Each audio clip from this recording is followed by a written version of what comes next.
Olá! Para nossa conversa de hoje, vamos revisitar um verdadeiro fenômeno. Como fazer amigos e influenciar pessoas, do Dale Carnegie. Ah, um clássico absoluto. Pois é, lançado lá em 1936, né? É um livro que, nossa, atravessou décadas, vendeu milhões, foi traduzido para tudo quanto é língua. É impressionante a longevidade. E o mais curioso para mim é a origem disso tudo, sabe? Conta mais. O Carnegie veio de um contexto bem simples lá no Missouri, sem muita educação formal, né? Mas ele criou uns cursos sobre comunicação, sobre relações humanas. Que viraram um sucesso, né? Exato, incrivelmente populares. Ele basicamente usou as próprias turmas com milhares de adultos como um tipo de laboratório, entende? Para testar, para refinar essas ideias na prática mesmo. Aí o livro foi o resultado direto dessa experiência vivida, desse campo de provas. Que perspectiva interessante. Então, a nossa proposta aqui hoje é tentar destilar a essência disso, sabe? Pegar as ideias, as histórias que ainda fazem sentido hoje. Com certeza. Vamos investigar juntos esses princípios para lidar com pessoas, para construir pontes e, quem sabe, tem uma influência mais positiva por aí. Preparados para essa exploração? Vamos lá. Olha, começando pela base que o Carnegie estabelece, um dos primeiros grandes conselhos é algo que, assim, parece óbvio, mas é um desafio diário, né?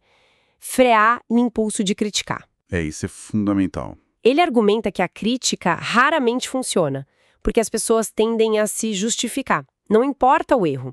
Ele até usa exemplos fortes, tipo Al Capone, Dutch Schultz. Figuras bem controversas. Totalmente. Criminosos notórios que, na visão distorcida deles mesmos, se achavam incompreendidos, ou até, pasmem, benfeitores públicos. É um ponto de partida muito forte esse. A crítica, né, segundo essa visão do Carnegie, é quase sempre inútil, porque ela aciona imediatamente o mecanismo de defesa do outro. A pessoa já levanta o escudo. Exato, fere o orgulho, sabe? Aquele senso de importância que todo mundo tem. E o resultado mais comum é o quê? Ressentimento. Não é mudança. Psicólogos como B.F. Skinner, por exemplo, mostraram que o reforço positivo, a recompensa, ensina muito mais eficazmente do que a punição. Faz sentido. E tem aquela frase do Hans Selye que captura bem a ideia. Tememos a condenação com a mesma intensidade com que ansiamos por aprovação. É uma balança delicada, né? Nossa, total. E essa aversão à crítica fica muito clara naquela história do Abraham Lincoln depois de Gettysburg. Você lembra? Lembro a carta para o General Meade, isso. Ele escreveu uma carta, assim, carregada de fúria, culpando o general pela fuga do exército inimigo. Mas aí, ele parou, pensou melhor. E não enviou. Não enviou. Percebeu que só ia criar um inimigo, gerar mais ressentimento e não ia ajudar em nada. É um autocontrole. Nossa. Impressionante, né? E contrasta bem com a história do piloto, o Bob Hoover, que também é ótimo. Ah, essa é incrível. O avião dele teve um problema seríssimo por erro do mecânico. Colocaram combustível errado, algo gravíssimo. Hoover podia ter acabado com a carreira do rapaz ali na hora.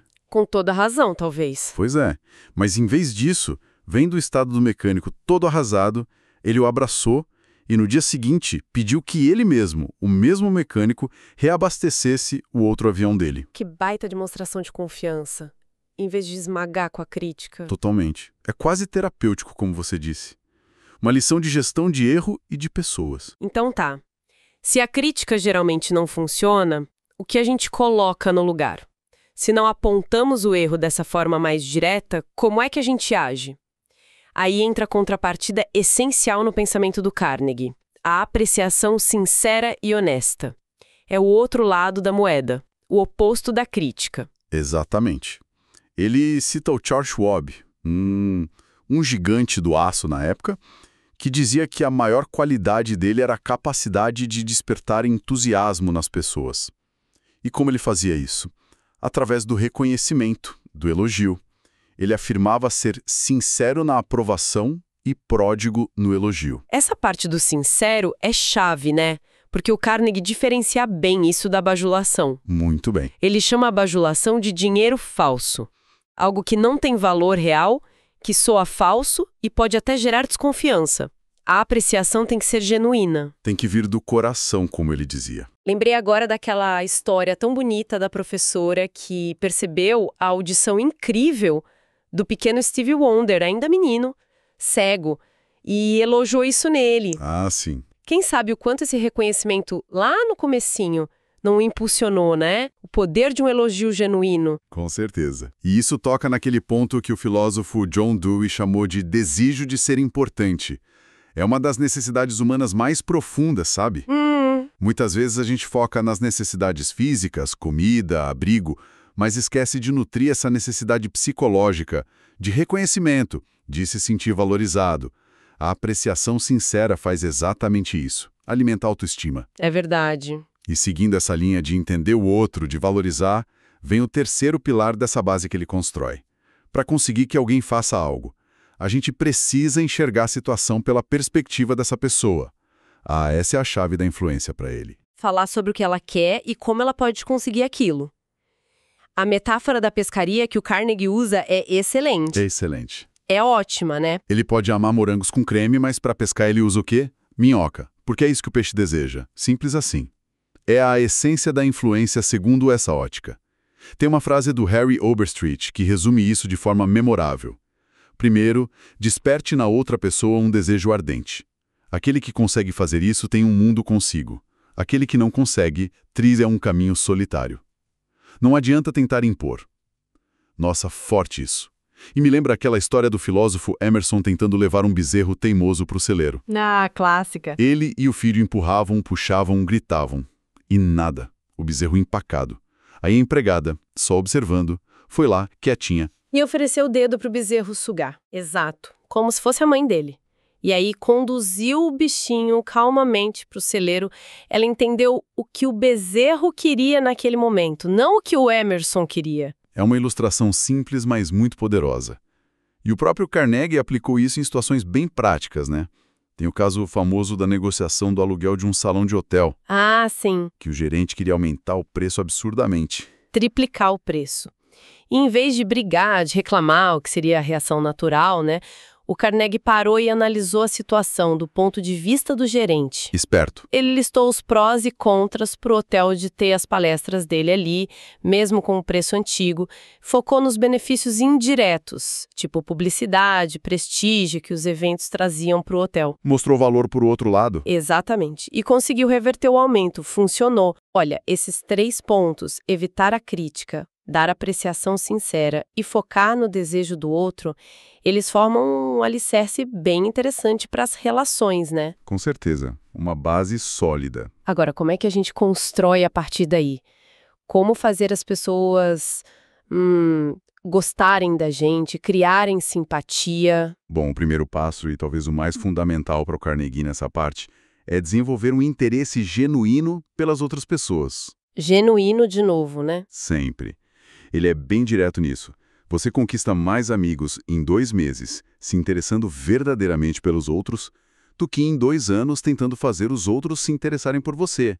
É uma inversão de foco, né? Total. Ele até menciona aquele estudo antigo que mostrou que a palavra mais dita ao telefone era eu. E isso mostra onde geralmente está o nosso foco, né? Em nós mesmos. É verdade, mas esse interesse precisa ser autêntico, certo? Não dá para fingir interesse. De jeito nenhum. A sinceridade é a chave. Sempre.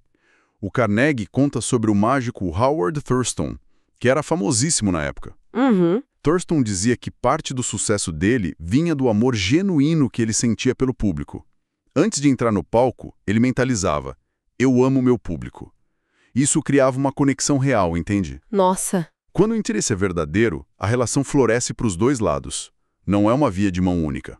Falando em conexão, tem um detalhe que o Carnegie destaca e que parece pequeno, mas faz uma diferença enorme. Lembrar e usar o nome das pessoas. Ah, sim. Essencial. Ele conta a história do Jim Farley, que foi peça-chave na eleição do Franklin Roosevelt e depois virou diretor-geral dos Correios. O cara tinha um sistema para memorizar o nome de milhares de pessoas Impressionante. e acreditava muito do sucesso dele a essa habilidade. E faz todo sentido, né? Porque o nome de uma pessoa é para ela o som mais doce e mais importante que existe em qualquer língua. É a nossa identidade sonora. Exato. Esquecer o nome ou errar a pronúncia, nossa, pode ser interpretado como desinteresse, falta de respeito. Agora, chamar a pessoa pelo nome correto Cria uma conexão instantânea. é um reconhecimento implícito do valor dela. Lembra da história do cliente, o Sr. Nicodemos Papadoulos, Lembro. que ficou emocionado? Exato. Porque alguém, o Sid Live, finalmente se esforçou para pronunciar o nome completo dele corretamente, depois de 15 anos. Isso mostra o impacto que um gesto aparentemente pequeno pode ter. É respeito básico, mas que a gente esquece muito. Verdade. Outro gesto simples, mas poderoso que ele menciona: sorrir. Não aquele sorriso amarelo, forçado, mas um sorriso que ilumina o rosto mesmo. O sorriso genuíno. Isso. Carnegie diz que um sorriso comunica mais calor humano do que roupa cara. Transmite uma mensagem tipo, gosto de você, tô feliz em te ver. Uhum. Ele cita um executivo que disse para ele que raramente via sucesso em quem não trabalhava com prazer, com um sorriso no rosto. E tem a ver com a nossa própria disposição interna também, né? Lincoln dizia algo como: a maioria das pessoas é tão feliz quanto decide ser. Ah, que ótima citação. O sorriso não só reflete essa atitude mental mais positiva, mas pode até ajudar a cultivar, sabe? E é interessante como isso transparece até na voz. Como assim? As companhias telefônicas, na época, ensinavam as atendentes a sorrir enquanto falavam ao telefone. Sério? Sim, porque perceberam que o sorriso tornava a voz mais agradável, mais amigável do outro lado da linha. Que curioso. Então, temos interesse genuíno, usar nomes, sorrir e talvez o mais difícil para muita gente, inclusive para mim às vezes, saber ouvir. Ser um bom ouvinte. Ah, esse é um superpoder. Adoro aquela história do Carnegie num jantar com um botânico famoso. Ele foi elogiado depois como um ótimo conversador. Sendo que ele mal abriu a boca? Exato! Ele só ouviu atentamente, com interesse real, fazendo perguntas que incentivavam o botânico a falar da paixão dele. Ouvir de verdade é uma das maiores demonstrações de respeito e consideração que a gente pode oferecer a alguém. É validar a experiência do outro, sabe? Sim. Charles W. Eliot, que foi reitor de Harvard por muitos anos, era mestre nisso, diz Carnegie. E saber ouvir tem um poder incrível de desarmar conflitos também. Como no caso da cliente furiosa na loja? Exatamente. A cliente chegou na loja de departamentos em Chicago soltando fogo pelas ventas. A gerente poderia ter discutido, se defendido, mas não. Ela só ouviu. Ouviu toda a reclamação com atenção, com empatia. E o que aconteceu? No final, a cliente tinha se acalmado completamente, só por ter sido ouvida. O mesmo com aquele cliente revoltado da companhia telefônica. Ele ligou furioso, mas um funcionário teve a paciência de ouvir todo o desabafo dele. No fim, o cara se tornou super cordial. Ouvir é terapêutico. Faz todo sentido? Olha, já cobrimos bastante coisa. Como construir uma base sólida, como gerar simpatia. Mas e a parte de influenciar, de persuadir? Como levar alguém a concordar com a gente ou a mudar de atitude, mas sem gerar atrito, sem briga? Aqui o Carnegie entra em estratégias um pouco mais diretas, mas o foco é sempre em preservar a relação, em manter a boa vontade. E a primeira regra dele é até surpreendente. Qual? A única maneira de ganhar uma discussão é evitá-la. Evitar discussão. Mas como assim? Ele mesmo conta uma história ótima. Uma vez num jantar, ele corrigiu publicamente um outro convidado sobre uma citação. Diz que era de Shakespeare, não da Bíblia. E ele estava certo. E aí? Ganhou discussão? Tecnicamente, sim. Mas depois um amigo dele o chamou de lado e disse: "Pra quê? Você só constrangeu o cara, o deixou sem graça. Não ganhou nada com isso, só criou mal-estar." Entendi. Quer dizer, mesmo que você ganhe no argumento lógico, na razão, você pode acabar perdendo na relação, na boa vontade da pessoa. É isso. Precisamente. A sugestão dele é, quando surgir uma discordância, respira fundo, controla aquela primeira reação que geralmente é defensiva, né? Tenta ouvir o outro lado primeiro. Buscar pontos em comum, ver pontos de concordância e ver a discordância não como uma batalha, mas talvez como uma chance de aprender algo novo, mesmo que você não mude de ideia no final. Evitar o confronto direto costuma ser mais produtivo. Interessante. E se a gente perceber que nós estamos errados? Acontece, né? O que fazer nesse caso? Aí o conselho é direto e reto. Admita o erro rapidamente e com ênfase. Sem desculpas, sem rodeios. Assumir logo. Exato. Qualquer um pode tentar se justificar, né? Mas reconhecer a própria falha demonstra honestidade, caráter e geralmente desarma completamente o interlocutor. Carnegie conta como ele mesmo escapou de uma multa. Ah, a história do cachorro sem coleira. Essa mesmo. Ele foi pego passeando com o cachorrinho Rex sem coleira num parque, algo que ele já tinha sido advertido antes. Quando o policial veio pra cima dele bravo, o Carnegie, em vez de se defender, admitiu na hora. Pois é, policial, o senhor me pegou. Sou culpado. Não tenho desculpas. E o policial? Ficou sem ação. A autocrítica franca do Carnegie tirou toda a força da acusação dele.